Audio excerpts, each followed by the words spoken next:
après pendant une petite demi-heure, signature de livre ensuite, et puis voilà, si vous voulez poser des questions one-on-one avec à Johan, vous êtes bien. Voilà. Alors, Booklore, oui, Booklore, la librairie. Donc, la librairie, nous sommes, pour ceux qui ne le savent pas encore, une petite librairie indépendante qui a ouvert il y a 8 mois.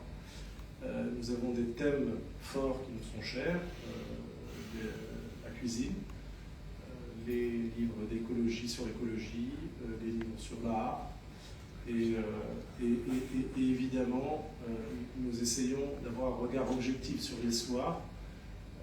Nous commençons ça aujourd'hui, c'est notre premier rendez-vous avec l'histoire, et sur un sujet on ne peut plus houleux et controversé, mais l'idée justement c'est de vous montrer peut-être quelle est notre démarche objective pour parler de certains sujets un peu difficiles de la manière la plus explicite et la plus franche possible. Booklore n'est pas juste une librairie, on est moitié anglophone, moitié francophone. Nous sommes aussi un endroit, un petit centre culturel très humble qui anime des ateliers pour les enfants et pour les adultes. Nous avons animé des ateliers de théâtre, musique, on a créé un petit club d'échecs, on a un book club en français et un book club en anglais. La manière de suivre nos événements est très simple, c'est sur Instagram ou sur notre site web. Nous avons également une newsletter, donc si vous laissez votre adresse email, vous enverrez une fois par mois quelle est la programmation pour le mois qui suit. Et en 2026, nous avons de très très belles choses, j'espère, qui vont vous intéresser. Voilà, Séverine. Bonsoir. Bonsoir, voilà, ça fonctionne.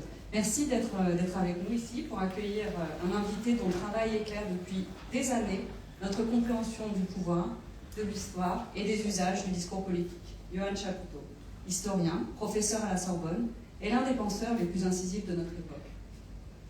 Dans son dernier ouvrage, Les Irresponsables, lauréat du prix Augustin Thierry des Rendez-vous de l'Histoire, Johan Chapoutot explore une question essentielle. Comment se fabrique l'irresponsabilité dans les sphères du pouvoir? Comment en est-on arrivé à une situation où celles et ceux qui exercent une autorité politique, dirigeants économiques, décideurs publics, semblent trop souvent se soustraire aux conséquences de leurs actes? À travers une enquête nourrie d'histoire, de philosophie, de droit et d'observation du présent, Johan Chapoutot montre comment cette irresponsabilité n'est pas un accident, mais une construction, un système qui s'est peu à peu imposé et qui façonne nos démocraties contemporaines. Johan, merci d'être parmi nous.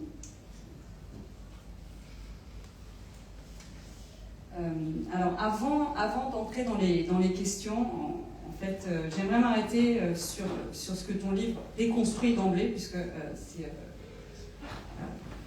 là tout l'intérêt de cet ouvrage. Un certain nombre de clichés très ancrés autour de la montée au pouvoir d'Hitler. On entend souvent que le nazisme serait avant tout le produit de la frustration allemande née du fameux diktat de Versailles, de l'humiliation de la défaite de 1918 ou d'un ressentiment populaire quasi mécanique. Or, les irresponsables montrent tout autre chose. Que l'arrivée d'Hitler au pouvoir n'est ni inévitable, ni spontanée, ni uniquement le fruit de la colère des masses, mais le résultat de choix précis, rationnels, assumés, faits par des élites politiques, économiques, médiatiques et intellectuelles qui pensaient pouvoir l'utiliser, le contenir ou en tirer profit. C'est cette déconstruction de l'idée d'un accident de l'histoire à celle d'une faillite collective que nous allons explorer ce soir. Donc, la première question. Dès l'introduction, tu montres que Weimar, Weimar, mot, comme tu le montres bien, polysémique, chargé de sens et de contradiction surtout, à la fois symbole de haute culture et de faillite politique.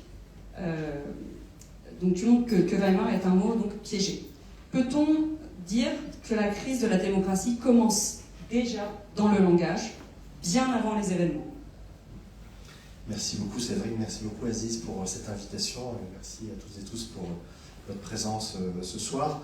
J'aimerais revenir sur ce que tu as dit au tout début dans ton introduction, quand tu as parlé de fabrique de l'irresponsabilité, Et c'est vrai que ça m'a donné à réfléchir ce que tu disais, puisque de fait, dans la même collection d'ailleurs, j'avais publié en 2020 un ouvrage intitulé Libre d'obéir, qui traitait aussi la question de l'escamotage de la responsabilité. En l'occurrence, il s'agissait de suivre le parcours d'un ancien général SS, Reinhard Höhn, docteur en droit, qui après 1945 devient un théoricien du management et qui crée un modèle d'organisation de la chaîne de commandement dans l'entreprise privée qu'il appelle le management par délégation de responsabilité. Ce qui est très intéressant, c'est que cet individu-là, par ce modèle-là, ce modèle de management par délégation de responsabilité, a été, dès les années 1950, très précurseur, très pionnier, au fond d'un phénomène que l'on voit s'épanouir dans le capitalisme néolibéral depuis les années 70-80, qui est l'évanescence de la responsabilité. C'est-à-dire qu'on ne sait jamais, en dernière analyse, qui est responsable de la décision qui a été prise, et en l'occurrence, de la décision catastrophique de liquider tel site, de s'aborder telle entreprise, puisque avec les jeux complexes de montage, lorsqu'on remonte la chaîne des responsabilités, généralement on aboutit à une boîte aux lettres vide dans un paradis fiscal quelconque. Et il se trouve que cette question de la responsabilité, sans que je l'ai forcément thématisée ou réfléchi en tant que telle, s'est imposée à moi tout simplement parce que, et tu le disais, hein, il y a des échos avec le présent, tous les historiennes et les historiens adressent au passé des questions qui sont celles du présent. Toute histoire est contemporaine, même l'histoire grecque archaïque, dans la mesure où nous adressons au passé un questionnaire qui est celui qui s'impose à nous en tant que femmes ou hommes du XXIe siècle, de telle classe sociale, de telle nationalité, de telle culture, de telle conviction, etc. Et forcément, c'est l'acuité de notre regard sur le présent qui ensuite est translatée au passé et qui va interroger le passé. Je le précise parce que j'ai fait un long épilogue à cet ouvrage pour parler de ce que c'est que de faire l'histoire. Faire l'histoire, c'est adresser des questions au passé, et ce sont des questions du présent. Et donc cette question de la responsabilité, moi, elle me travaillait en tant qu'observateur du monde du travail, en tant qu'observateur de la croissance quasi logarithmique, de la souffrance au travail, des dommages psychosociaux en raison des injonctions contradictoires et la perversité de l'organisation managériale contemporaine, d'où le titre de ce livre précédent qui s'appelait Libre d'obéir. Et cette question s'est imposée également à l'observation de la politique contemporaine, alors singulièrement en France, le pays dont je viens, mais également pour toutes les démocraties occidentales, avec une attention particulière à certains mots qui ont tendance à revenir dans le discours politique et qui, forcément, en tant que praticien des sciences humaines, en tant qu'historien, m'interrogent, parce qu'on a toujours une relation critique et distante au langage. Ce petit mot qui est devenu métastatique, cancéreux dans le vocabulaire politique contemporain, c'est le mot « j'assume ». Je ne sais pas si ça vous a également fait teinter le tympan, mais manifestement tout le monde assume par antiphrase. C'est-à-dire que quand des gens disent « j'assume », c'est-à-dire qu'ils n'assument absolument rien et qu'ils ne porteront jamais les conséquences des actes qu'ils ont commis ou des décisions qu'ils ont pu prendre. Et c'est le cas également avec l'affaire qui nous occupe. Alors pour revenir à ta question, précisément Weimar. Weimar, c'est un mot effectivement polysémique, c'est ce qu'on pourrait appeler un lieu de mémoire sémantique, historique et culturel, puisque c'est une toute petite ville de Thuringe, au centre est de l'Allemagne, qui est une capitale culturelle, puisque par construction historique, vous savez que l'Allemagne a longtemps été très divisée, les pays de Westphalie en 1648 font éclater le Saint-Empire romain germanique en 350 États, et dans ces 350 États, vous avez le principule local qui se prend pour Louis XIV et qui veut lui aussi, comme le roi Soleil, qui est le grand modèle du XVIIe siècle, être le mécène, etc. Donc avec un théâtre, un opéra.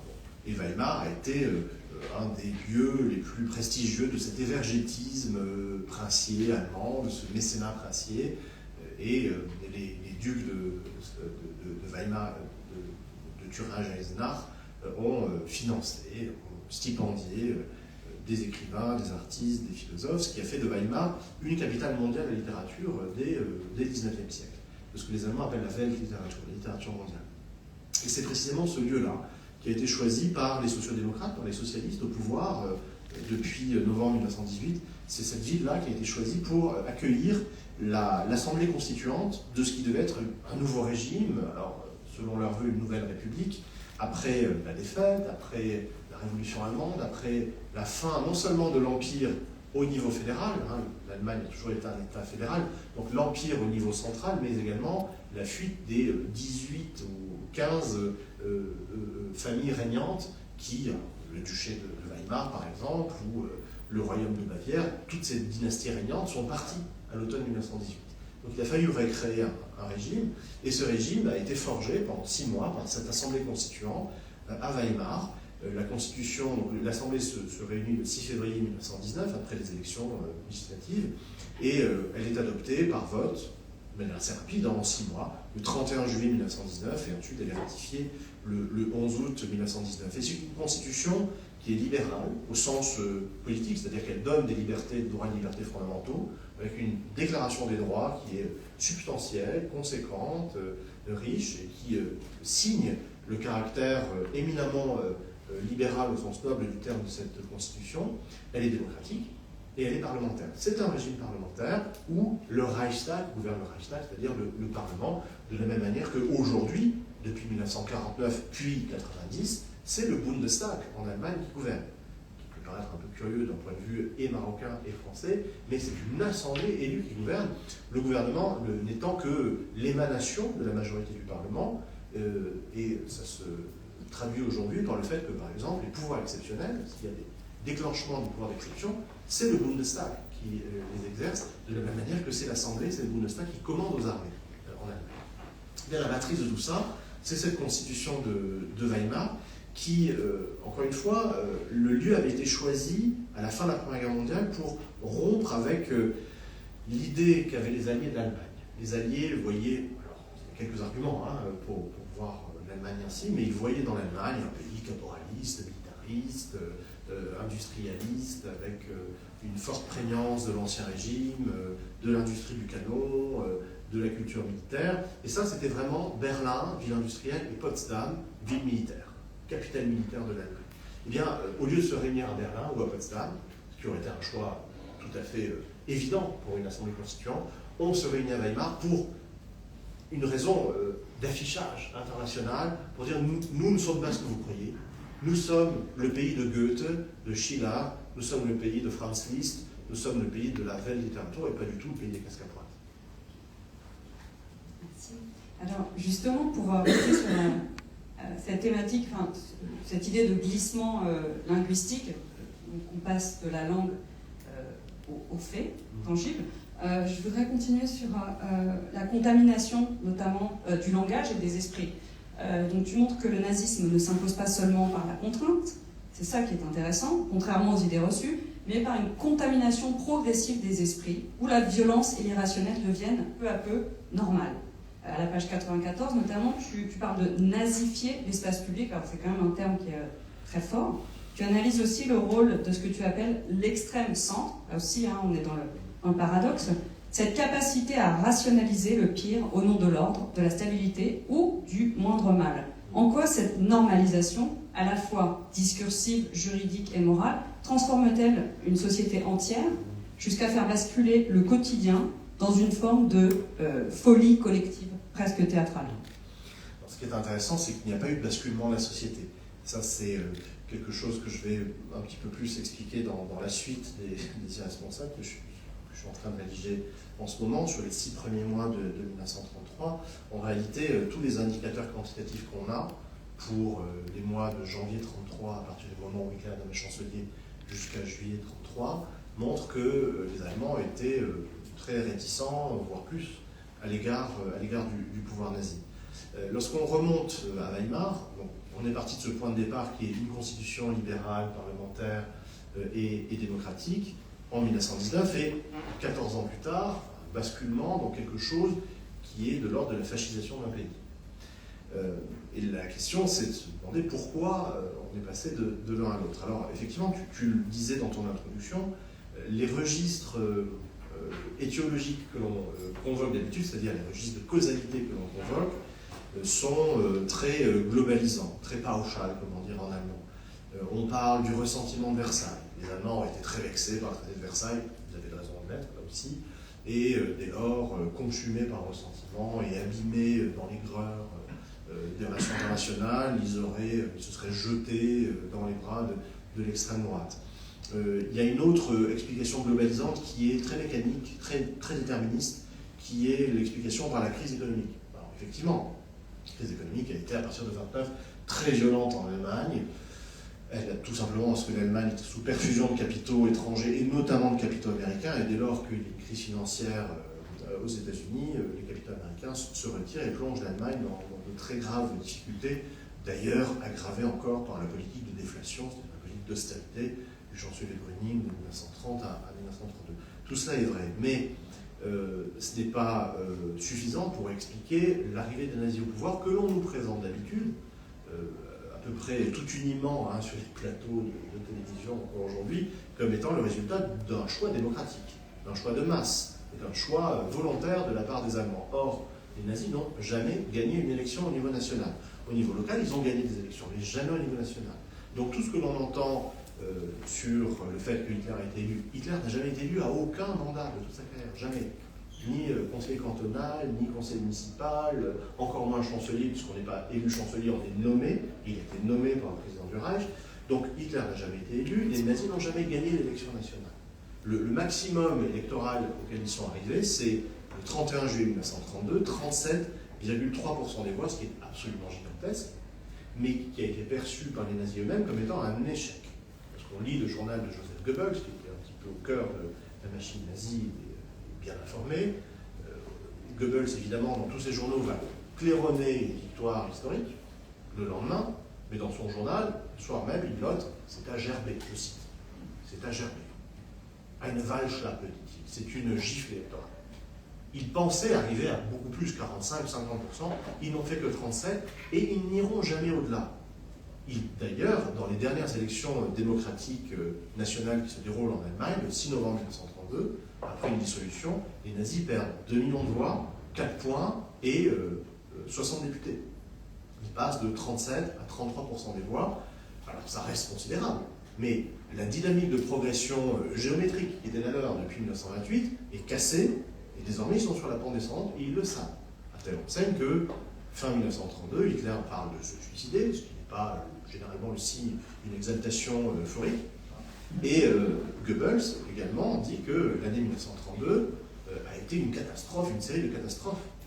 C'est pas du tout vraiment la marche consulaire et triomphale vers le pouvoir. Il y a eu donc quelque chose d'autre qui s'est passé, qui s'est joué, de l'ordre effectivement de la décision, tu disais, froide, calculatrice et rationnelle de la part de quelques-uns, qui estimaient qu'il était temps, il était opportun, il était rationnel et raisonnable de faire alliance avec l'extrême droite, d'autant plus au moment où cette extrême droite est en train de se casser la figure.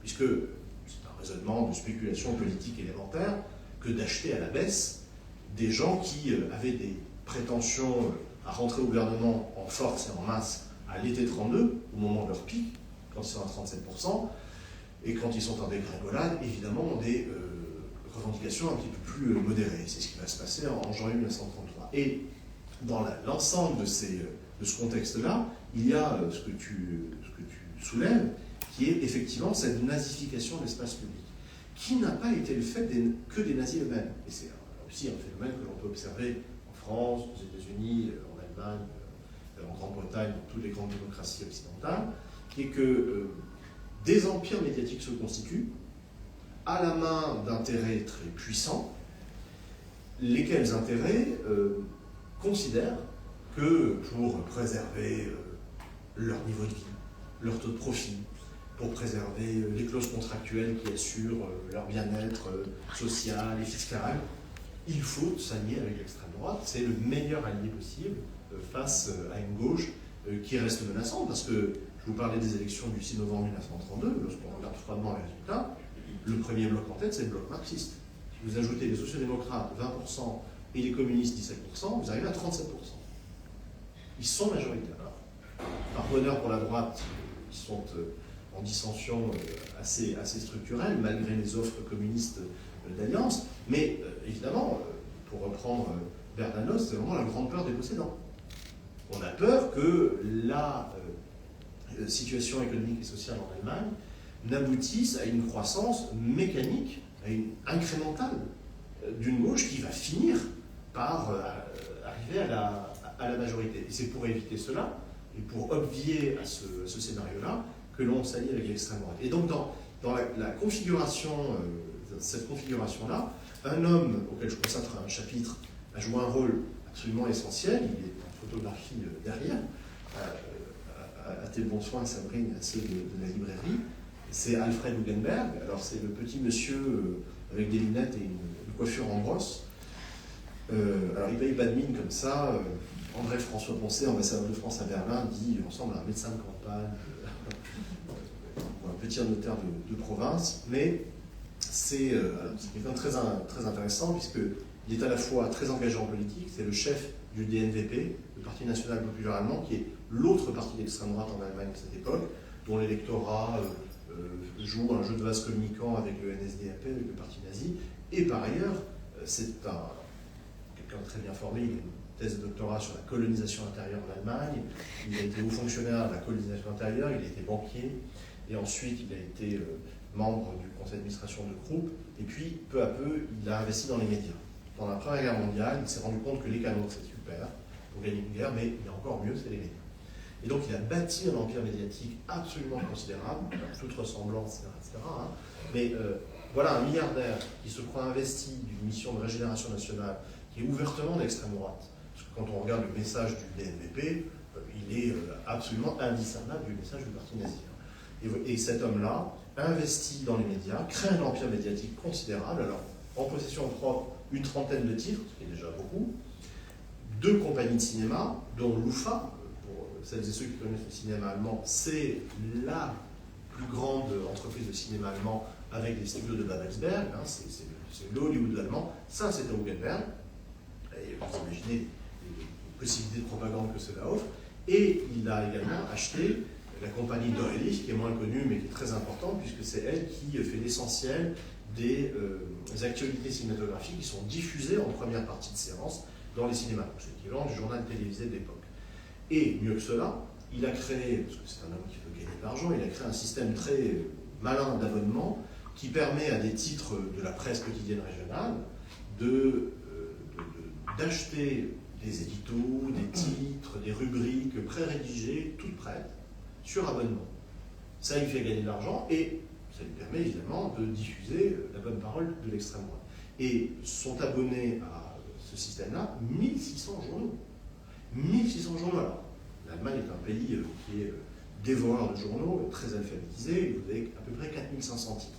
Mais faites le calcul, c'est plus du tiers du paysage médiatique allemand qui est dans la main de Hugenberg. Et évidemment, dans la presse de Hugenberg, vous avez le stuff qui est sur CNews matin, midi et soir. C'est-à-dire que le dernier incident impliquant un juif est monté évidemment en épingle. On parle de Kulturbolschewismus, aujourd'hui ça s'appelle le wokisme, hein, de bolchevisme culturel aussi matin, midi et soir. C'est un terme qui ne veut rien dire comme le wokisme, mais ça, en gros, ça vient désigner tout ce qui a trait à la justice sociale, la justice fiscale, l'égalité de genre, je ne sais pas moi, l'émancipation des homosexuels, l'architecture contemporaine, bref, tout ce qui déplaît à la droite et à l'extrême droite est subsumé sous ce terme de bolchevisme culturel qui est vilipendé. Et tout cela, évidemment, fait le jeu des nazis. Hugenberg, d'ailleurs, travaille à ce que l'on appelle déjà à l'époque l'union des droites. Il trouve que c'est quand même dommage de se priver de la force de frappe et du savoir-faire militant des nazis. Un front se constitue, déjà à l'époque, le front de Bad Harzburg, en octobre 1931. Alors, les nazis, comme d'habitude, vont être des Bernard l'ermite très opportunistes, ils vont se greffer sur l'événement pour en exploiter la cinétique, pour s'en détacher le plus vite possible, puisque ce sont des partenaires qui sont les moins fiables du spectre politique. Ce sont des gens qui promettent tout, qui ne tiennent jamais rien, qui sont violents, et peu à peu, des gens comme Hugenberg vont le remarquer à leur dépens. Hugenberg, d'ailleurs, va être récompensé de manière paradoxale, puisqu'il va faire partie du cabinet de coalition, du gouvernement de coalition entre la droite et l'extrême droite, le 30 janvier 1933. Il est ministre de l'économie et de l'agriculture, c'est un énorme ministère, mais il est poussé vers la sortie au bout de 6 mois. Il fait partie de ceux qui auront été, alors en allemand le mot c'est Steigbügelhalter, ceux qui vous mettent en selle, ceux qui vous tiennent les pieds pour palefreniers du nazisme, il a fait partie de ces gens-là, et il a été la première personne à être éjecté, puisqu'au bout de 6 mois, même pas, en juin 1933, il est poussé à la démission, et par ailleurs, il est privé de son empire médiatique. Le docteur Goebbels, qui est devenu entre-temps ministre de la propagande, lui a fait une proposition qu'il ne pouvait pas refuser. Si, ça tombe bien, je voulais parler de Gutenberg, justement, et du chapitre 3, qui m'a particulièrement interpellée. Pourquoi ? Parce que, en fait, c'est l'utilisation des médias et de l'image pour continuer à orienter, manipuler le discours, en fait. Donc de Hugenberg à Hitler. Donc dans le chapitre 3, la figure de Hugenberg montre comment la presse, les images et le cinéma transforment l'opinion, jusqu'à faire du citoyen spectateur et du débat démocratique un récit émotionnel. Alors le récit émotionnel, moi j'aime bien comparer ça à ce qu'on appelle aujourd'hui le storytelling. Hein. On est tous voilà, très au fait de ça. Et en fin de compte,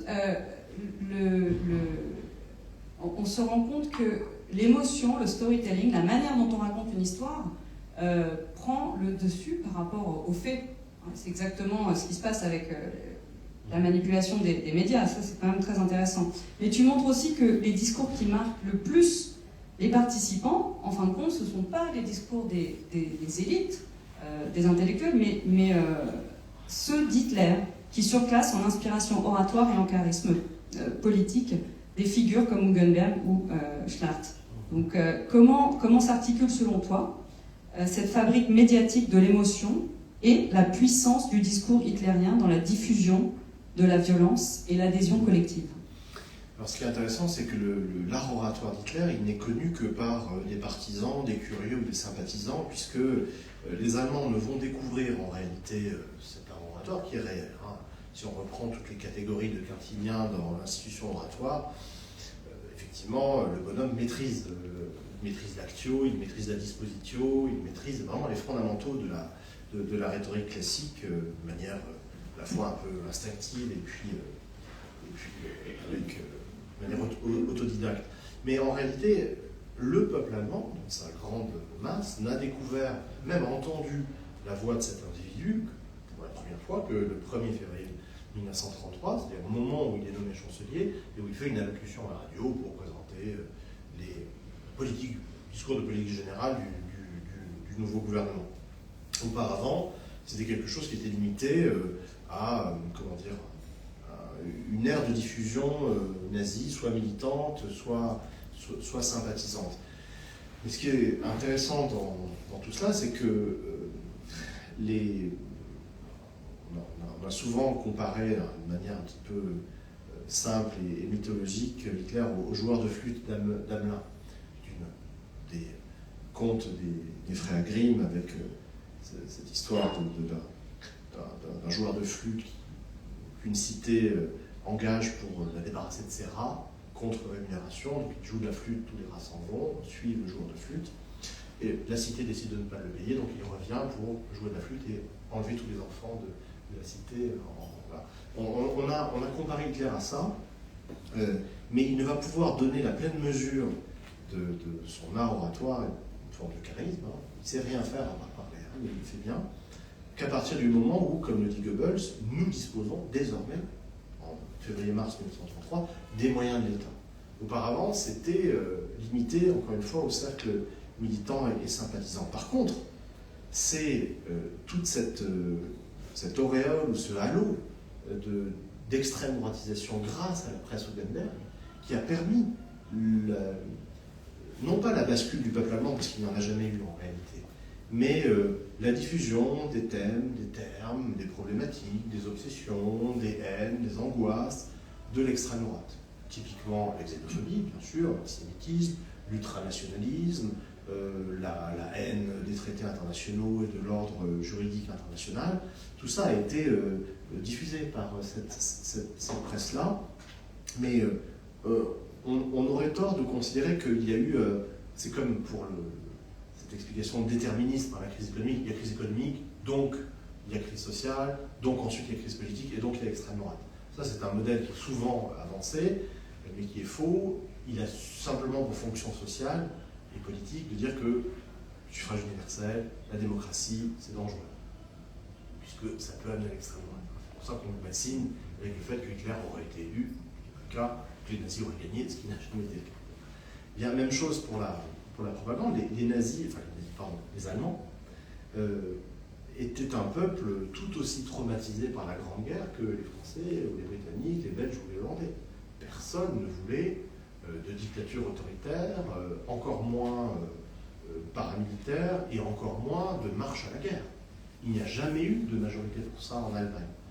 Lorsque, en 1939, les préparatifs se précisent un petit peu dans toute l'Allemagne, le SD, le service de renseignement de la SS, l'équivalent des renseignements généraux, note quotidiennement que lorsqu'il y a une parade militaire, les gens détournent le regard, détournent le chemin, rentrent dans le métro pour ne pas croiser cette parade. On ne veut pas cette militarisation. Et même chose, en 1933, je vous parlais d'indicateurs quantitatifs, les scores ne sont pas bons des élections, des quelques élections qui demeurent dans les premiers mois de 1933. Aux élections professionnelles, aux élections des comités d'entreprise du printemps 1933, qui sont très vite annulées et dont les résultats sont tenus secrets parce que c'est une catastrophe pour les nazis, le syndicat nazi, le NSPO, fait 11,7%. On a déjà vu plébiscite plus massif et plus somptueux, si vous voulez. Donc non, il y a eu torsion du langage, il y a eu mobilisation d'un très fort appareil, d'abord privé avec Hugenberg, et ensuite cumulé privé plus public à partir du moment où les nazis ont été au pouvoir, mais ça n'a jamais été décisif, ni pour l'accession des nazis au pouvoir, ni pour l'installation de la dictature, qui s'est faite dans les 6 premiers mois de 1933, en réalité, par avachissement et affaissement de ceux, je dis ceux parce que c'était des hommes, et qui, à l'époque, qui auraient été censés tenir soit l'Allemagne démocratique, soit l'Allemagne conservatrice traditionnelle, je pense aux militaires, je pense au clergé catholique, et qui se sont effondrés, ou qui plutôt se sont résignés à un affaissement consentant, puisqu'ils avaient bien vu tout l'intérêt, tout le bénéfice qu'ils pouvaient tirer d'une alliance avec les nazis. Je te remercie, je passe le micro à Aziz, qui a quelques questions également. Merci. Bon, Johan, ta fille Louise, la première remarque qu'elle a faite quand elle est venue ici, c'était qu'on n'avait que 2 micros et qu'avec la durée qu'on a, on pourrait quand même se permettre un troisième micro. Non, on n'a que 2 micros. J'aimerais d'abord te dire que à la lecture de ce livre, j'ai compris, en tout cas, j'ai perçu que j'étais dans une sorte d'ignorance douce à propos de ce qui s'était passé dans l'entre-deux-guerres.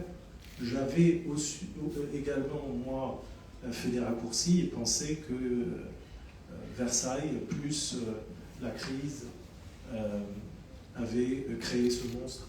Et donc je te remercie de m'avoir éclairé. Et ça prouve que parfois il faut faire l'effort d'aller un petit peu dans le détail.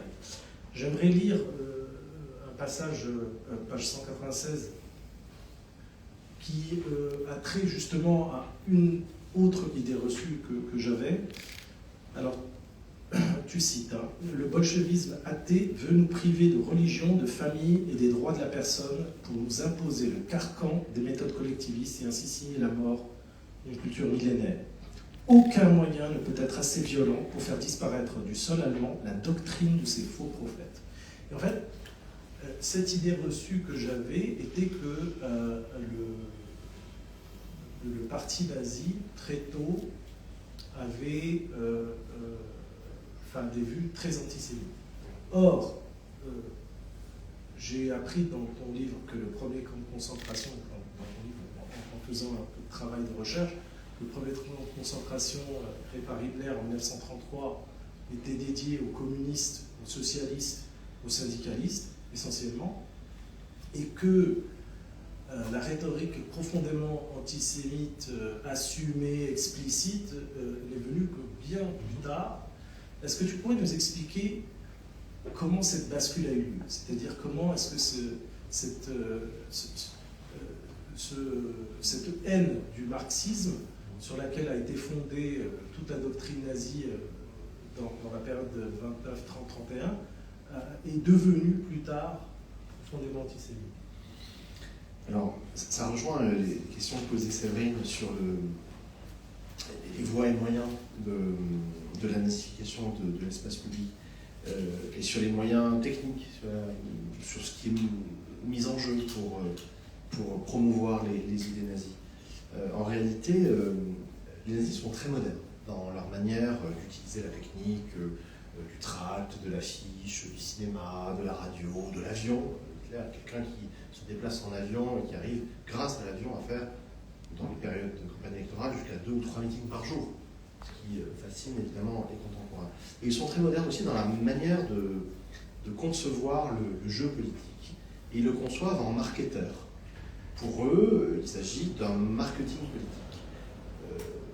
Très explicitement, Goebbels dit aussi qu'il a comme maître à penser Joseph Bernheim, un des maîtres de la publicité, des maîtres de ce qu'on appelait la réclame à l'époque, du marketing, donc neveu de Sigmund Freud. Joseph Bernheim, c'est un des communicants les plus en vue des États-Unis depuis la Première Guerre mondiale. Il fait partie de ceux qui ont vendu la Première Guerre mondiale aux Américains, qui n'en voulaient pas. Et après avoir vendu la guerre, il a vendu Colgate, il a vendu des bagnoles, il a vendu du tabac, toute sa vie. Bon. Et il a fait un livre qui s'appelle Propaganda, où il expliquait ces petites astuces. Et Goebbels était un lecteur de ça, il le dit, hein, parce que la modernité est là, et c'est quelque chose qui marche. Ça marche sur des masses aux États-Unis, et ce que l'on utilise là-bas pour vendre du dentifrice, on va l'utiliser nous pour vendre Hitler. Avec vraiment une construction marketériale hein, de l'objet politique. Et dans cette conception-là, l'antisémitisme, ça ne marche pas. Ça ne marche pas. Ils en sont conscients, ils l'ont testé. Ça marche très bien auprès d'une base radicalisée. C'est d'ailleurs le problème de l'extrême droite contemporaine aujourd'hui. Le racisme épouvantable, au bout d'un moment, ça ne marche plus. Ça permet de consolider une base qui, de toute manière, vous est acquise, et ça ne permet pas, par contre, de gagner de nouvelles parts de marché, pour parler très vulgairement, et encore une fois, c'est le langage de Goebbels. Donc, quand ils se sont rendus compte de ça, ils ont mis en sourdine ce thème-là, qui est pourtant fondamental.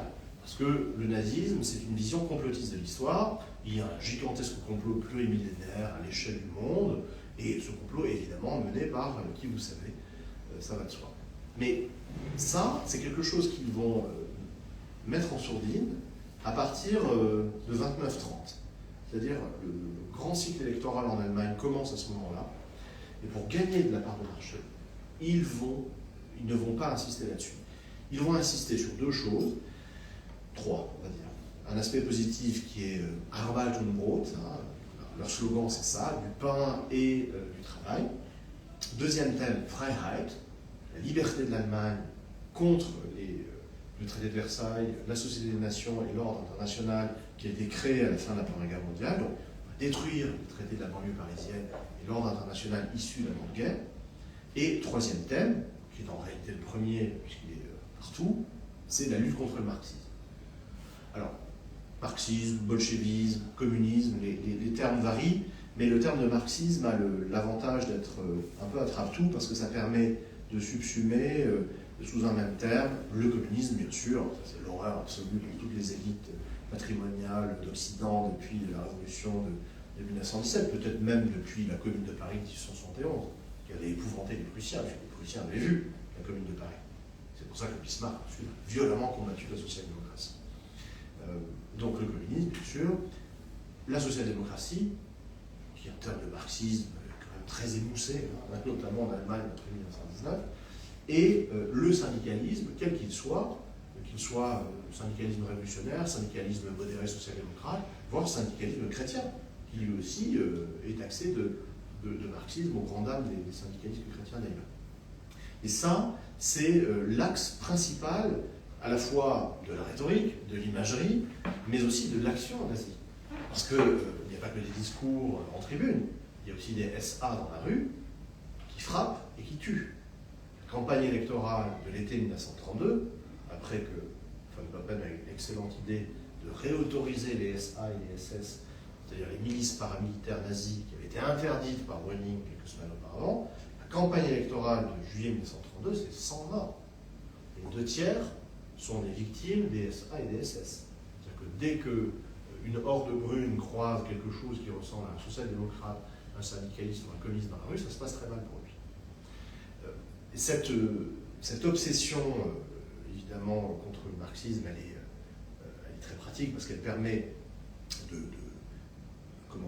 pêcher au chalut les classes moyennes allemandes qui ont peur de la crise sous l'angle du déclassement social. De banaliser la violence. De banaliser la violence, bien entendu. Elle permet également, cette obsession anti-marxiste, de rameuter tout le patronat allemand, PMI et PME. Alors ça a basculé dès 1930. Le petit patronat allemand, qui est l'essentiel de l'ossature économique allemande, ce qu'on appelle le Mittelbau en Allemagne, a basculé du côté nazi dès 1930. Mais le grand patronat, la grande finance, encore quelques réserves un peu patriciennes à l'égard d'un mouvement nazi qui peut apparaître parfois comme mal élevé, un peu plébéien. Donc ça, c'est une opération de conquête très lente qui s'opère, et qui s'opère justement sur le levier de l'antimarxisme. Je cite longuement un discours que Hitler fait devant le club de l'industrie de Düsseldorf, qui est la principale association patronale allemande à cette époque, devant 1 millier de patrons. Ça se termine en standing ovation, cette histoire-là, parce que Hitler leur dit, écoutez, moi, mon obsession dans la vie, c'est la destruction radicale, totale et définitive de la social-démocratie, du communisme et du syndicalisme. Alors, évidemment, c'est quelque chose qui... c'est un Jean Chrysostome, ce soir-là. Il parle d'or pour son auditoire, puisqu'il leur dit très clairement, grâce à moi, vous serez un nouveau patron dans votre usine et maître chez vous. Puisque la République de Weimar, c'est une république politique, mais c'est une république sociale aussi. Avant même la Constitution de 1919, vous avez des accords syndicaux du 15 novembre 1918 qui ont accordé la représentativité syndicale, une baisse du temps de travail, une augmentation des salaires, à un moment où, en novembre 1918, le patronat allemand était prêt à tout signer. Évidemment, il y avait le feu dans la maison. Idem en 1936 en France, idem en 1968 en France. On signe tout et ensuite on essaie de revenir là-dessus. Eh bien, la promesse d'Hitler au patronat, en 1932-1933, c'est de dire, comme nous sommes d'accord sur à peu près tout, nous sommes tous nationalistes, conservateurs, xénophobes, antisémites, misogynes, homophobes, on est tous des gens bien. Et par ailleurs, nous sommes tous des darwinistes sociaux. Et Hitler le développe longuement dans son discours. Et il développe longuement cette idée selon laquelle l'idée d'égalité est une absurdité, d'un point de vue racial, d'un point de vue politique, d'un point de vue aucune pertinence. Et par ailleurs, d'un point de vue politique, cette idée d'égalité, qui aboutit à la démocratie, n'a aucun sens. Hitler file la comparaison et l'analogie entre la société, l'armée et l'entreprise. Dans l'armée, il n'y a pas de démocratie, c'est comme ça que ça fonctionne. Dans l'entreprise, il ne doit pas y avoir de démocratie. Et de même, dans la société politique, il doit y avoir l'autorité d'un seul, et non pas le gouvernement de tous. Et donc c'est tout ce système d'idées-là qui a permis, encore une fois, de pêcher au chalut les classes moyennes et de rameuter vers le mouvement nazi des gens qui pouvaient avoir quelques hésitations, quelques préventions, mais qui finalement, à l'écoute de ce type de discours, répété à l'envi, se sont dit qu'on avait affaire à des gens très bien. Alors merci. Donc tu as mentionné von Papen. Pour moi, en lisant ce livre, c'est vraiment le personnage le plus troublant, le plus intriguant.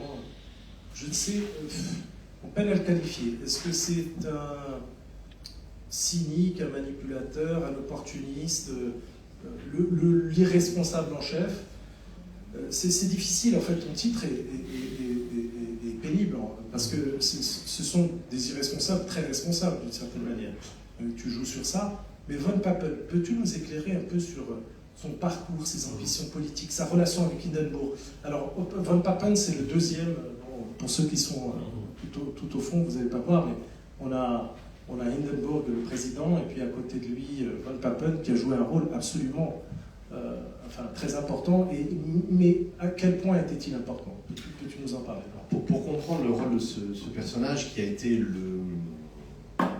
le palefrenier en chef des nazis, c'est lui qui les a mis en selle en janvier 1933. C'est grâce à lui qu'un gouvernement de droite, de coalition entre la droite et l'extrême droite, peut se créer au niveau du Reich, comme il en existait d'ailleurs au niveau de certains Länder, puisqu'il y avait déjà des coalitions de droite et extrême droite dans 3 Länder, en Thuringe, en Braunschweig et en Oldenburg. Pour comprendre ce personnage, il faut revenir un petit peu en amont, en l'occurrence aux élections de 1928. L'élection de 1928 se solde par une victoire relative du SPD, du Parti social-démocrate, qui obtient son meilleur score de la période. La logique parlementaire de la Constitution de Weimar, c'est que le président du Reich, le président von Hindenburg, qui a été élu en 1925, doit appeler un socialiste au gouvernement. Charge aux socialistes de créer une coalition ou pas, de réussir ou pas, d'être confirmé par le Reichstag ou pas.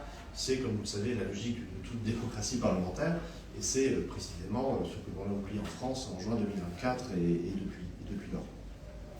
Et ce qui est très intéressant, et l'analogie avec le contemporain est assez saisissante, Hindenburg n'arrive pas, mais c'est physique chez lui, il n'arrive pas, comme certains de ses avatars et successeurs contemporains, il n'arrive pas à nommer un social-démocrate. Ça le révulse. Hindenburg, c'est un fossile de l'Ancien Régime, c'est une butte témoin géologique du Kaiserreich. Il a 84 ans à l'époque, il ne s'est jamais singularisé par l'aspect scintillant de son brio intellectuel, ça ne s'est pas arrangé avec l'âge non plus, et pour lui, les sociaux-démocrates, c'est des rouges, c'est des bolcheviks, c'est des marxistes, c'est des traîtres à la patrie, bref. Et c'est vraiment dur, parce que les sociaux-démocrates sont des gens qui ont prouvé, y compris à la droite, à quel point ils pouvaient mener eux-mêmes une politique de droite, d'un point de vue budgétaire et sécuritaire. Ils ont donné tous les gages que font généralement les sociaux-démocrates. Ils ont fait ça, les sociaux-démocrates. Et ce nonobstant, il n'y arrive pas. Il met 3 semaines à nommer Hermann Müller, qui est un des principaux sociaux-démocrates, chancelier.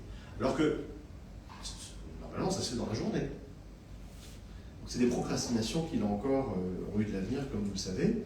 Et Hermann Müller crée un cabinet de grande coalition, qui est le cas en Allemagne encore aujourd'hui. C'est quasiment le mode classique et standard de gouvernement en Allemagne. Une grande coalition entre donc, le SPD et la droite. Cette grande coalition gouverne 2 ans, et évidemment, lorsque la crise frappe l'Allemagne, il y a des dissensions au sein du cabinet ministériel. Entre, d'un côté, des ministres sociaux-démocrates qui prônent une relance par la dépense publique, politique de type keynésien, et Keynes est déjà connu à l'époque, même si ça s'appelle pas comme ça, une politique de reflation, on va augmenter la masse monétaire pour relancer la machine, bref.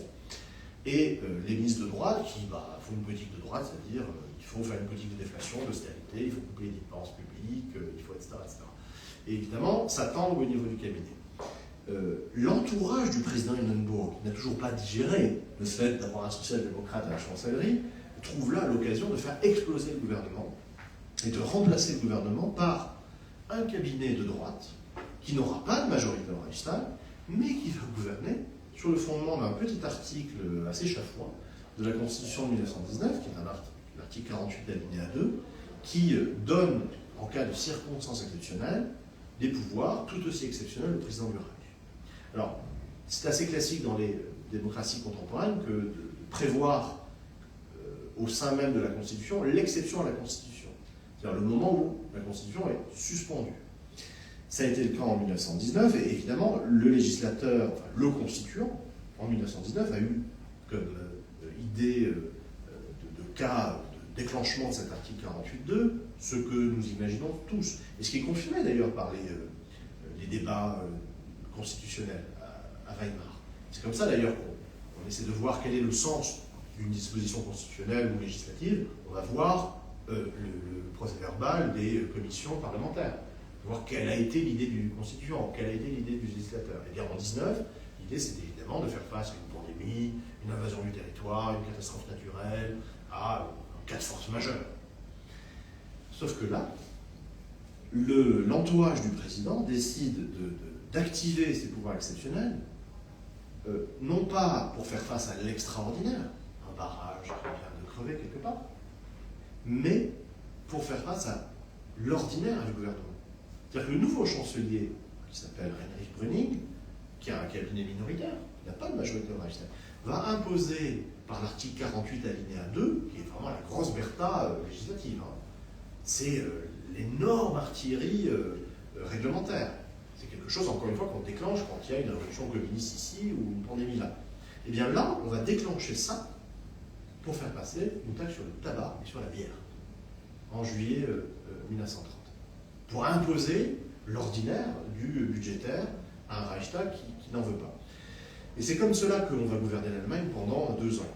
Brüning va tenir à coup d'article 48.2, c'est-à-dire que, concrètement, ça veut dire que le Reichstag n'est plus sollicité, il ne vote plus, et on fait passer des lois sur la seule signature présidentielle. Vous imaginez l'opération de transsubstantiation juridique, qui consiste à prendre une feuille de papier A4, un encrier et un porte-plume, et à signer en disant « ceci est une loi », en inversant Magritte, qui aurait dit « ceci n'est pas une pipe », mais si, ceci est une pipe.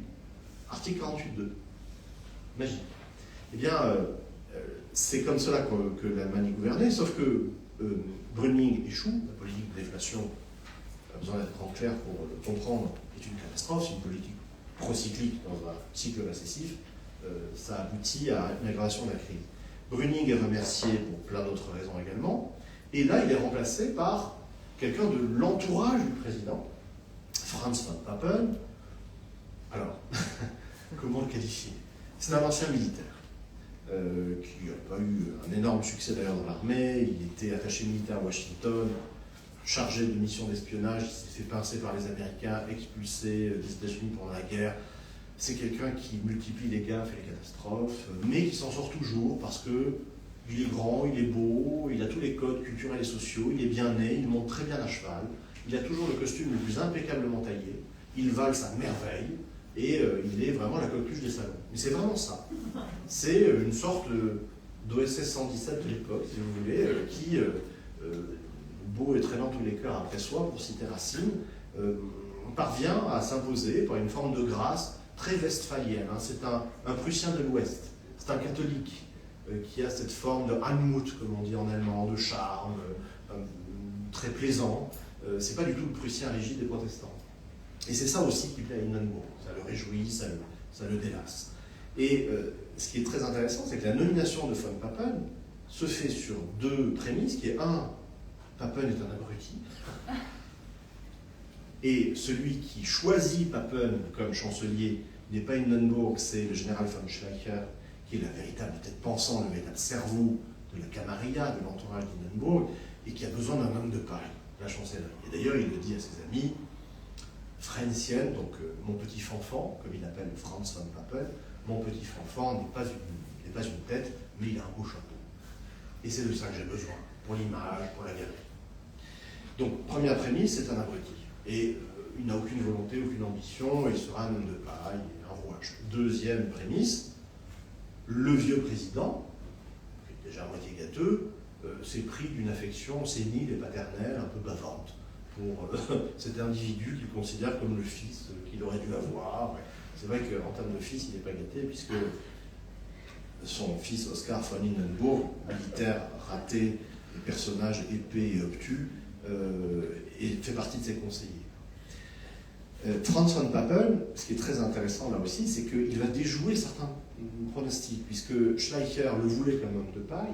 Schleicher, il est aussi en photo ici. Hein, c'est troisième, son bel uniforme de général. Schleicher le voulait comme homme de paille, mais Papen, qui est un autosatisfait permanent, qui est très infatué de lui-même, va se prendre au jeu. Il est chancelier. On lui donne Herr Reichskanzler. Il a la voiture de fonction, il a le fanion rigide sur le capot, les soldats présentent les armes quand ils passent. Il y a quelque chose de l'ordre de l'auto-exaltation, dans la confusion entre la fiction et la fonction sociale. Il va se prendre au jeu et par ailleurs, il est entouré de gens, dans son cabinet propre, qui sont des intellectuels de la révolution conservatrice, ce mouvement de droite allemande qui considère que il faut utiliser certaines ressources techniques et politiques de la gauche contemporaine pour trianguler, retourner ses moyens contre elle-même. Et il est entouré de quelques intellectuels assez intéressants qui vont le convaincre qu'il a une vraie mission. Et sa mission, c'est de mener une politique libérale libérale au sens économique. Le cabinet Papen va rompre avec la déflation Brüning et mener une politique de l'offre. Ici, quelques petites ressemblances contemporaines, évidemment. Donc, on va déréguler le droit du travail, le code du travail. On va faire la simplification administrative avec mieux. On va faire des crédits d'impôt tant et plus. On va faire des subventions directes aux entreprises. Donc, on va relancer la dépense publique, mais certainement pas pour les consommateurs, mais pour les producteurs. Politique de l'offre, donc politique de la consommation. Et par ailleurs, politique autoritaire, puisque il y a une vraie volonté de passer d'un 48-2 conjoncturel, quotidien ou hebdomadaire, à un régime autoritaire qui serait une monarchie présidentielle. Laquelle monarchie présidentielle, qui a inspiré d'ailleurs notre 5e République au passage, serait le prodrome, préparation à une restauration monarchique, un retour des Hohenzollern. Pas forcément Guillaume II, un petit peu usé, mais son fils ou un petit-fils quelconque qu'on mettrait sur le trône pour rétablir une Allemagne conservatrice autoritaire. Et cette politique libérale autoritaire, c'est très intéressant parce qu'aujourd'hui on parle de libéralisme autoritaire, ce qui peut nous apparaître comme un oxymore à première vue. Et d'ailleurs, beaucoup de libéraux se réécrivent en disant mais vous n'avez rien compris, le libéralisme c'est le contraire de l'autorité. Attention, on sait de quoi on parle quand même. Il y a une politique libérale économique qui est tellement catastrophique pour la quasi-totalité de la population que, évidemment, elle est couplée à un autoritarisme politique.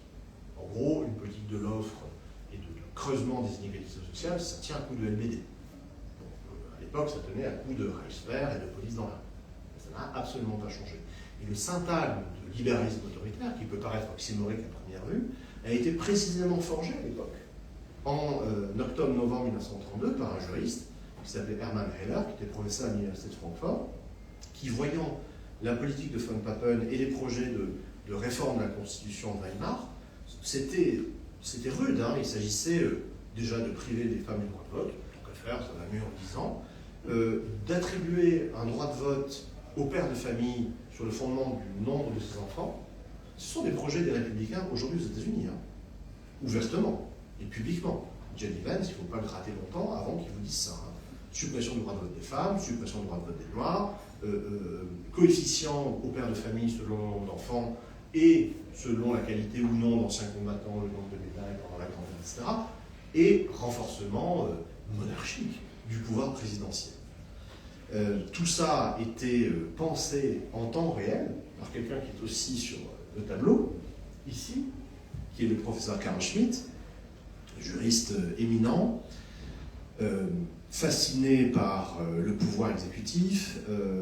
C'est un catholique, c'est un admirateur de la plenitudo potestatis pontificale, c'est-à-dire de la théorisation par le pape depuis le XIIe siècle de sa prééminence et de son pouvoir théocratique absolu. C'est un admirateur de la monarchie absolue française, c'est un admirateur de l'État fasciste, et c'est quelqu'un qui estime que tout régime parlementaire est une aberration.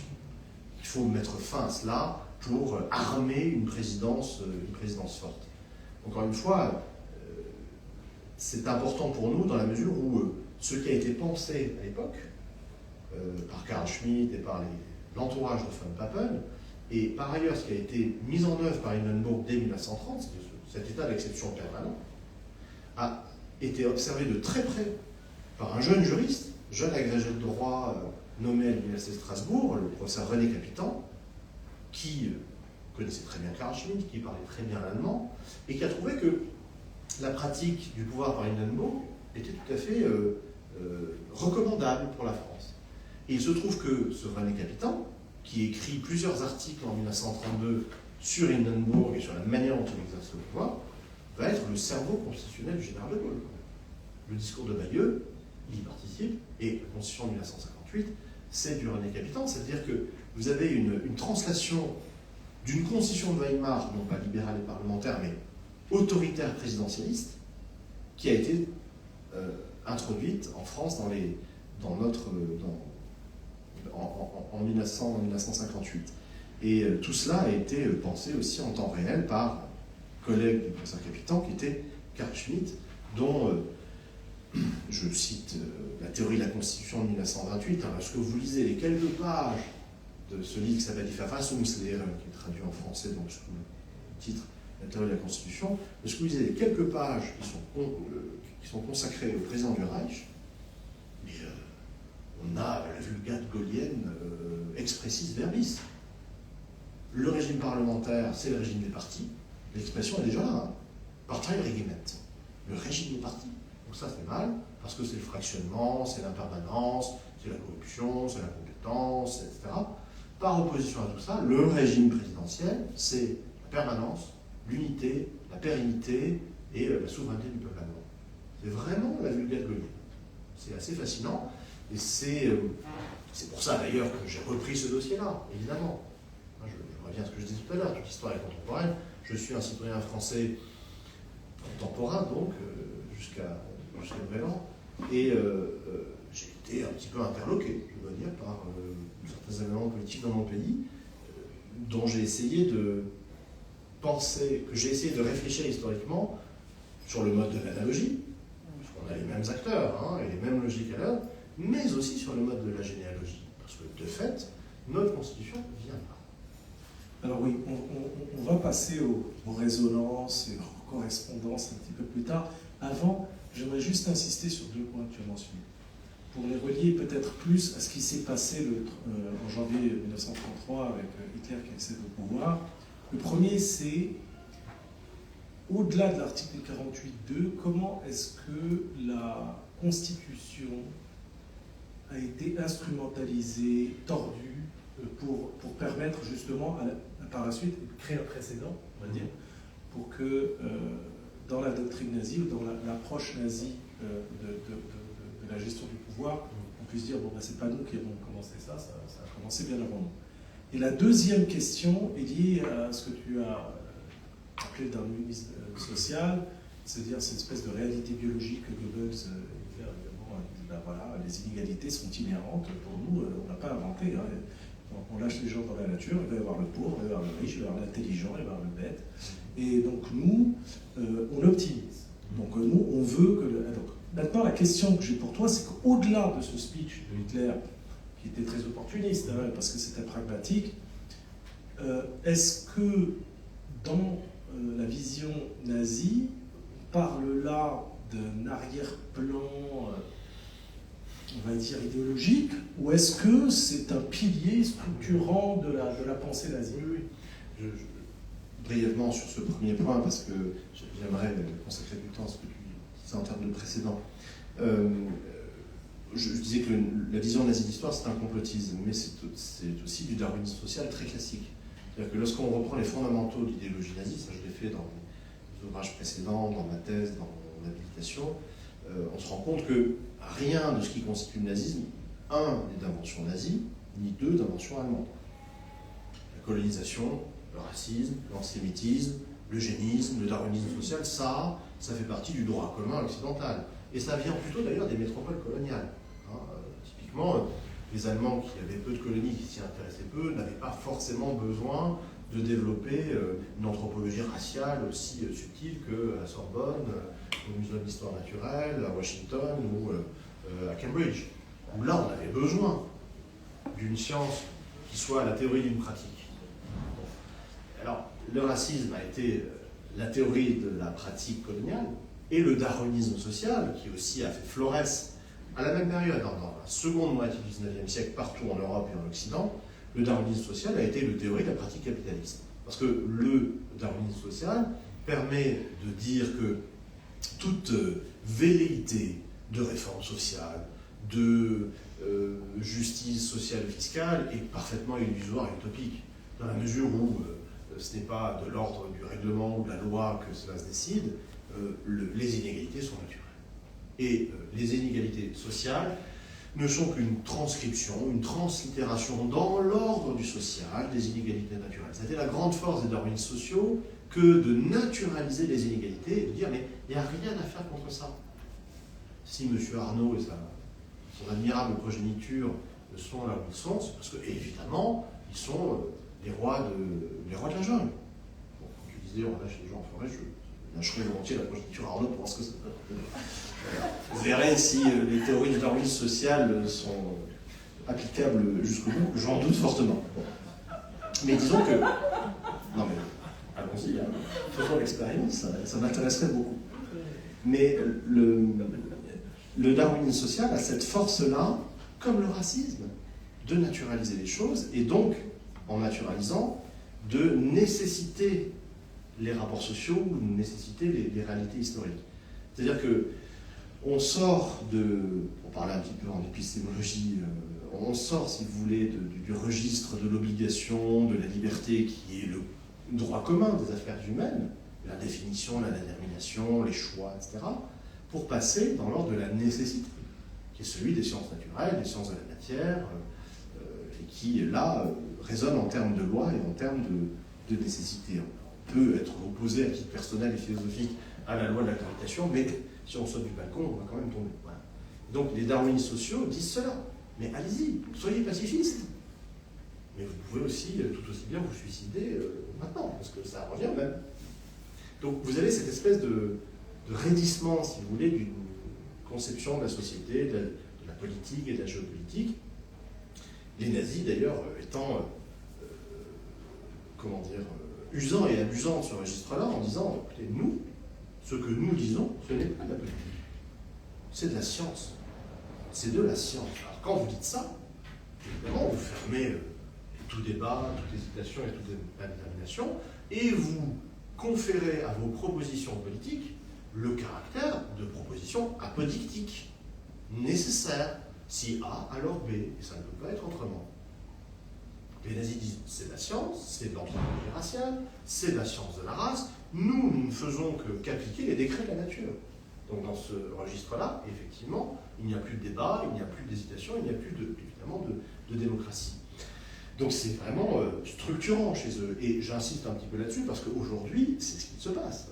Dans les extrêmes droites mondiales, qui se portent bien en ce moment, et je me réjouis pour elles, c'est ce registre de discours qui est utilisé avec la mobilisation. Alors, on parle dans les profondeurs, dans les caniveaux des réseaux sociaux, le terme de race fait florès, mais au niveau plus poli des chefs de parti ou des chefs de gouvernement ou d'État, on parlera plutôt de gène, par exemple. Regardez l'obsession sénile et absurde d'un Trump pour le gène. Et là, vous avez le retour de la biologie sociale, en plein. Les nazis, tout à fait d'accord. Les saluts nazis d'Elon Musk ne sont ni un accident, ni une erreur de parcours, ni une expression autistique malheureuse.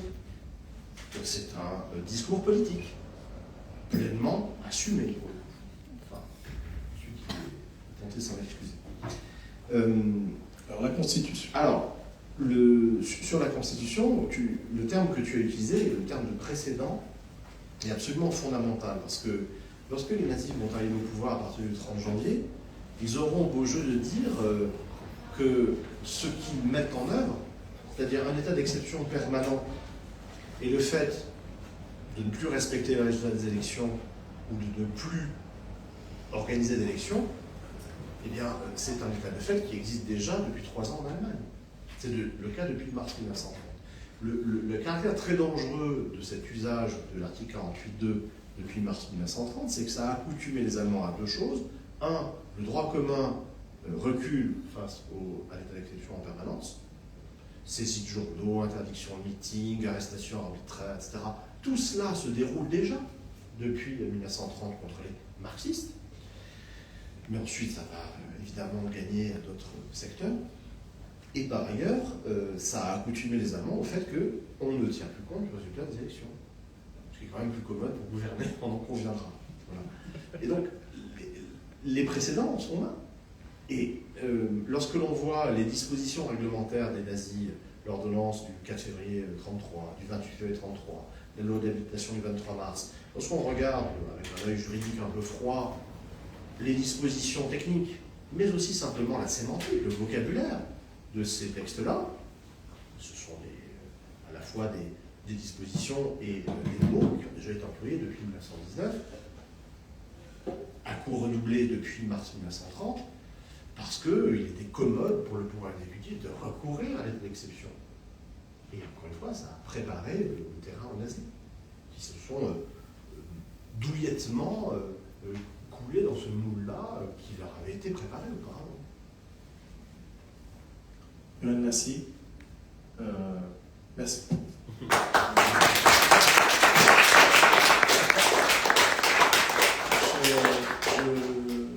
Je donne volontiers mon micro à toute personne pouvoir avoir plus de détails sur le sujet.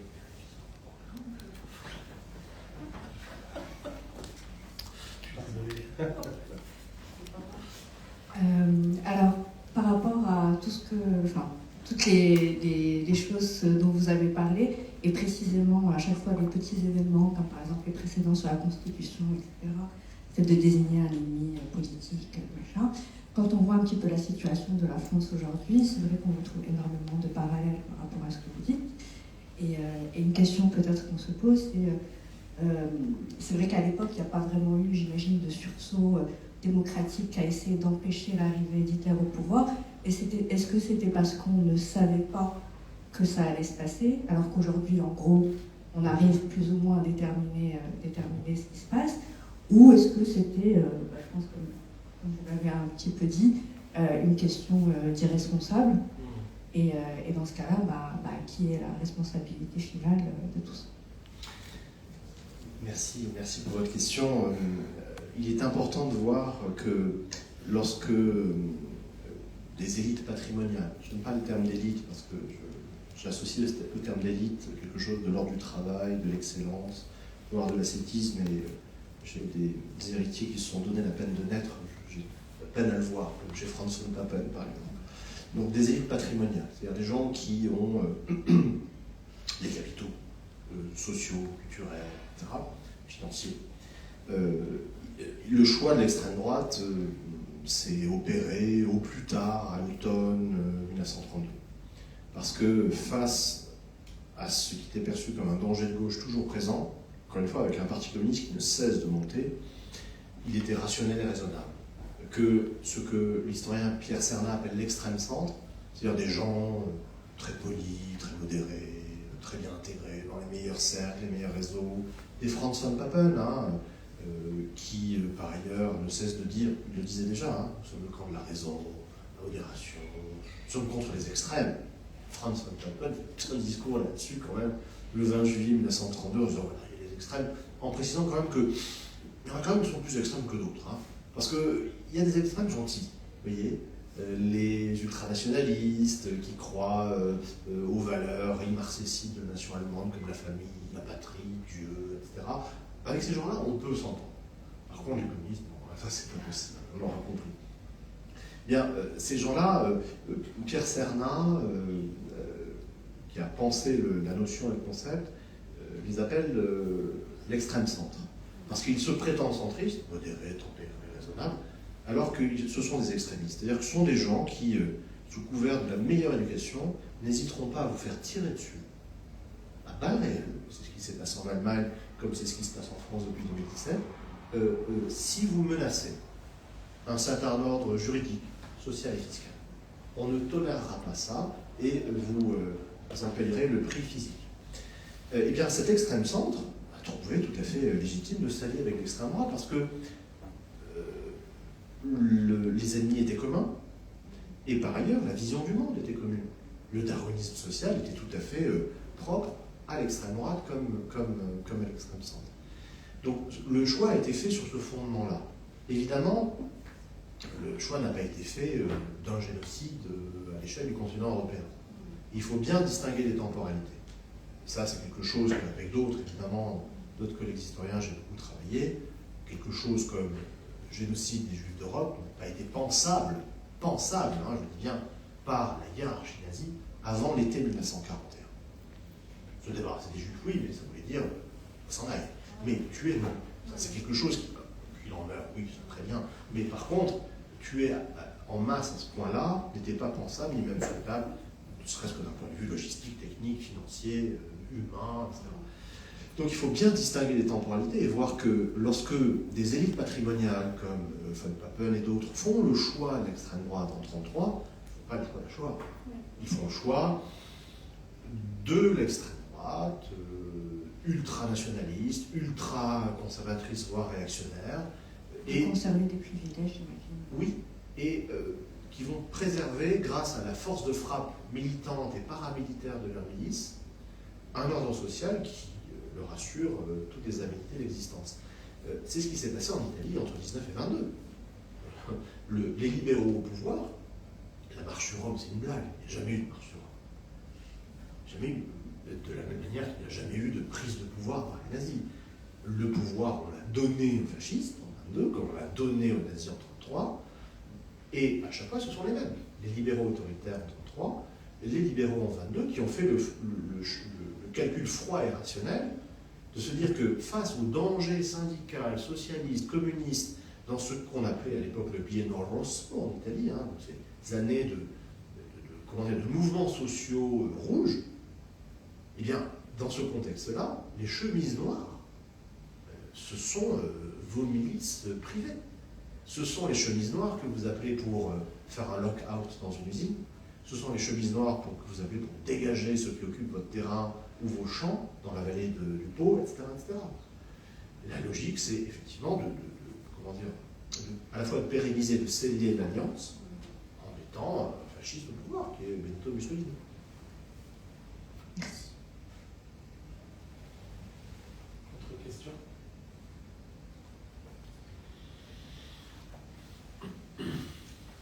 Merci pour cet exposé. Je veux dire qu'il faut se méfier des hommes à moustache.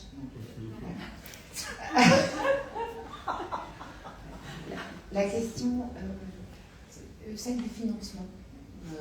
Est-ce qu'on arrive aujourd'hui à... Alors, lorsqu'on est historien du nazisme, on travaille avec un taux de destruction des archives de 95%. 95%. C'est dû à plusieurs phénomènes, ce qu'on appelle le Kriegsverlust dans toutes les archives allemandes, c'est-à-dire les pertes de guerre, les bombardements massifs, etc. Et aussi la destruction systématique par les nazis eux-mêmes de leurs propres archives. Par exemple, le protocole de la conférence de Wannsee, enfin le PV de la conférence de Wannsee, il y avait eu 17 versions, on n'en a retrouvé que 3. Et quand même, on en a retrouvé 3. Par ailleurs, pour ce qui est des financeurs, on sait qu'il y a eu des financements privés par ce que les marxistes appellent le grand capital, et bizarrement industriel allemand, finance, et bizarrement, certains fonds d'archives ont malheureusement disparu pour la période 1930-1945, des choses qui arrivent, l'accident bête. Ce que l'on sait, c'est que les nazis le parti nazi avait des besoins démentiels. Financer Hitler, c'est quelque chose. Hein. Les avions pendant les campagnes électorales, toute la logistique technique, de propagande, etc. Goebbels en parle très précisément dans son journal, ça coûtait énormément d'argent. Le train de vie d'Hitler aussi est absolument dispendieux, parce que monsieur, lorsqu'il réside à Berlin, loue le premier étage entier de l'hôtel Kaiserhof, qui est un des plus grands palaces de Berlin, et ça coûte une fortune. On sait qu'il y a eu des financements parce que les différentes associations patronales allemandes finançaient les partis de droite. Pas que le parti nazi, hein, mais le DNVP, le Lugenberg, le DVP, la Deutsche Volkspartei, et également le DSDAP. Il y a un autre circuit qui est le circuit des prêts bancaires.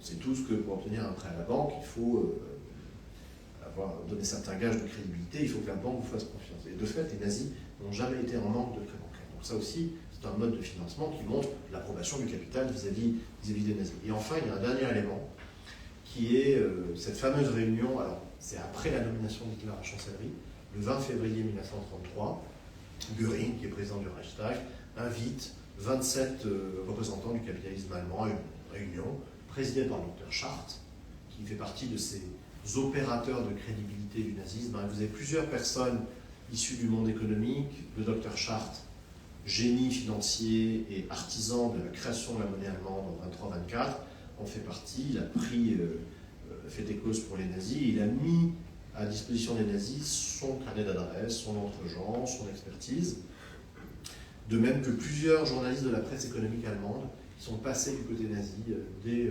30-31.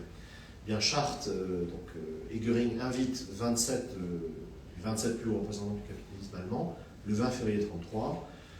Hitler arrive dans la réunion et dit voilà, il y a une campagne électorale, c'est les élections du 5 mars 1933, le but c'est l'éradication définitive du marxisme, j'ai besoin de vous, on a besoin d'argent. Et là, Schacht dit bon, voilà, on a besoin de 3 millions de Reichsmark, et les types passent à la caisse. a des comptes rendus multiples de cette réunion-là. C'est d'ailleurs cette réunion-là qui a donné le sujet du livre L'ordre du jour d'Éric Vuillard. Et ce qui est intéressant, c'est que certaines personnes disent, je pense notamment à un historien américain qui est très pro-business, il dit non mais c'est très tardif le 20 février 1933. Non, c'est pas tardif du tout. Les nazis ont un énorme besoin de financement pour la campagne électorale, les élections sont dans 15 jours, et le capitalisme allemand abonde à hauteur de 3 millions d'euros de marques, ce qui en équivalent contemporain donne entre 20 et 25 millions d'euros. 20-25 millions d'euros, imaginez qu'une campagne présidentielle en France, le taux c'est 22 millions. Donc, là vous avez une campagne présidentielle complète, contemporaine, pour 15 jours, au bon soin du capitalisme allemand. Cette phrase d'Éric Vuillard en tête qui décrit ces 27 personnes, vous avez Krupp, vous avez Thyssen, vous avez Chartres, des messieurs à beau manteau, à chapeau, à canne, etc., avec des grosses limousines qui arrivent. Il parle de ces 27 machines à calculer qui se tenaient aux portes de l'enfer. Très belle description par Éric Vuillard. Donc oui, il y a eu ce financement-là. Il y a eu d'autres canaux de financement, notamment le fait que les meetings étaient généralement payants. Il y avait une participation soit fixée, soit libre et consciente, comme on dit aujourd'hui, pour l'entrée au meeting. Et c'était une des ressources du parti nazi. Mais très clairement, le choix a été fait octobre, novembre, décembre 1932, de la part du grand capital, je ne parle plus des PMI-PME, mais du haut du panier des nazis. Ce qui n'allait pas de soi pour les raisons que j'évoquais, c'est pas le même monde. Hitler, c'est un petit chose, Hitler, il vient du Sud, il n'y a pas de nom, il n'y a pas de famille, il n'y a pas de réseau, il n'y a pas de fortune, il n'y a pas de diplôme, il n'y a pas de grade. D'ailleurs, c'est ma question, est-ce que c'est vraiment lui qui a écrit Mein Kampf? Oui, oui. Enfin, il a dicté, il a dicté en prison, oui. Et par ailleurs, l'autre réserve vis-à-vis du parti nazi, c'était la peur que peut-être il y ait quelques revendications de l'ordre de la justice sociale. Dans certains secteurs du nazisme, c'était le cas, mais Hitler les a rassurés de manière régulière. Et enfin, il y avait un autre obstacle qui était problématique très classique en Allemagne, depuis Bismarck. Les agrariens ont pris le parti nazi dès 1930, parce qu'ils sont protectionnistes, donc le parti, eux, ça leur va très bien.